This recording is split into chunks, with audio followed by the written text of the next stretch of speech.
Varicose veins కి సరైన చికిత్స కోసం సంప్రదించండి ఎవిస్ హాస్పిటల్. నమస్తే రమగారు. నమస్తే జయ. రమగారు, ముక్కోటి ఏకాదశి ఈ రోజు యొక్క విశిష్టత, దీన్నే మనం వైకుంఠ ఏకాదశి అని కూడా అంటుంటాం కదా. ధనుర్మాసంలో వచ్చే ఏకాదశి. ఇప్పుడు ధనుర్మాసం 12లో లేదనిపిస్తుంది మనకి. అవును. అయితే మార్గశిర మాసం నుంచి ఈ మన మధ్యలో కొంచెం అంటే సూర్యుడు గతి మార్చుకోగానే మన ధనుసులోకి ప్రవేశిస్తాడు. ధనురాశిలోకి ప్రవేశించగానే మనకి ధనుర్మాసం మొదలవుతుంది. ఆ తర్వాత వచ్చే ఏకాదశిని మనం ముక్కోటి ఏకాదశి అంటాం.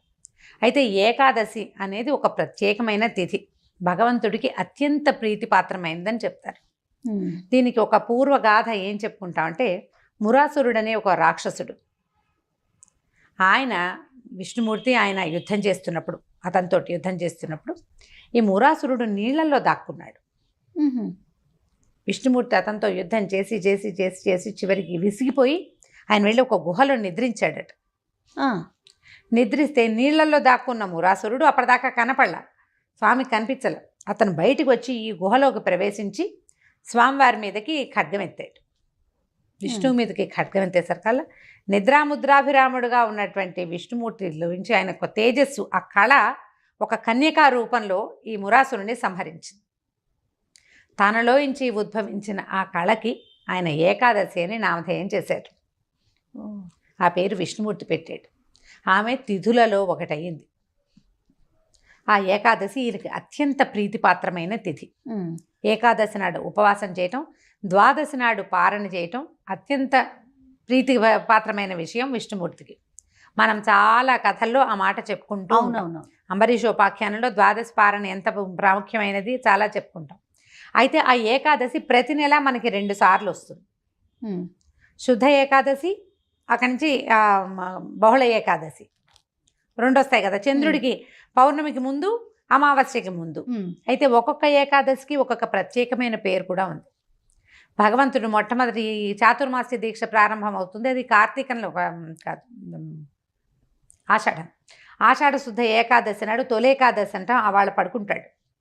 కార్తీక శుద్ధ ఏకాదశి నాడు నిద్రలేస్తాడు. ఈ మధ్యలో 4 నెలల కాలం విష్ణువుకి యోగ నిద్రా కాలం అని, ఆయన నిద్రాముద్రాభిరాముడుగా ఉంటాడని చెప్తారు. అయితే ఈ కార్తీకంలో నిద్రలేచిన స్వామి, కార్తీకం లేదు మార్గశిరం దాటాక ఇంచుమించు పుష్యంలోకి వచ్చేసిన తర్వాతే ఈ ఏకాదశి నాడు ఉత్తర ద్వారం నుంచి వైకుంఠంలో దర్శనమిస్తాడని చెప్తారు.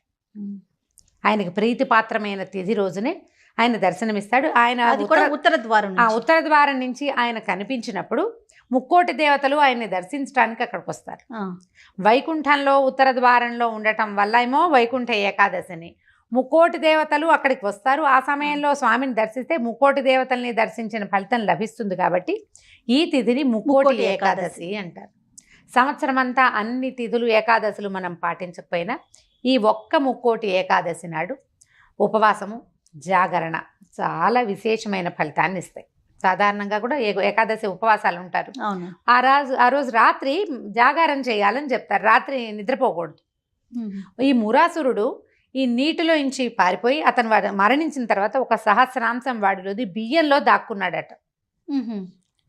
అందుకని అన్నం తినకూడదు అంటారు. మురాసురుడి ప్రభావం మన మీద ఉంటుంది ఏకాదశి నాడు అన్నం తింటే.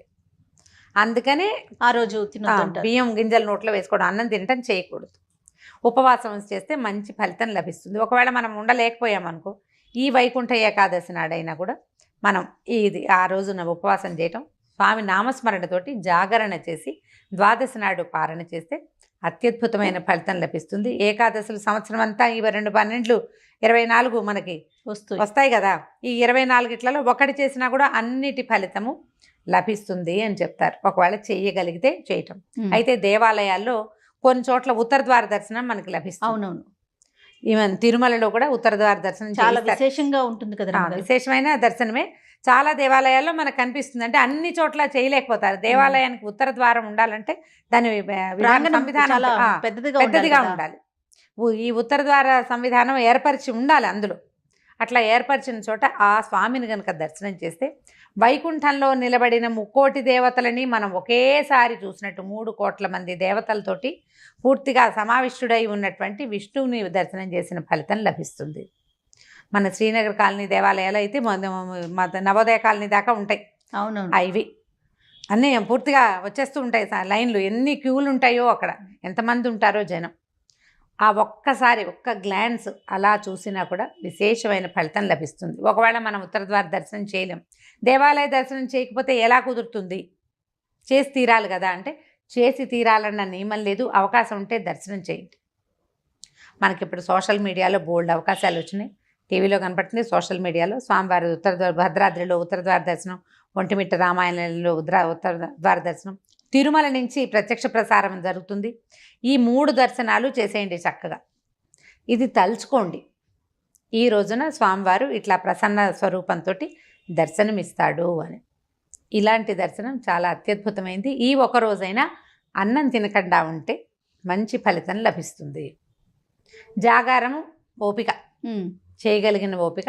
ఆ చేసిన కాస్త సేపు జాగారమైనా కూడా నామస్మరణతోటి చేయాలి. అది కబుర్లు చెప్పుకోవడము, సినిమాలు చూడడము కాకుండా ఏదైనా విష్ణు నామస్మరణతోటి కనుక జాగారం చేస్తే చాలా అత్యద్భుతమైన ఫలితం లభిస్తుంది. ఈ సంవత్సరం ఇంచుమించు భోగి పండగకి దగ్గరలోనే వచ్చినట్టుంది. జనవరి 13 వచ్చింది. పండగ కూడా దగ్గరే ఉంది.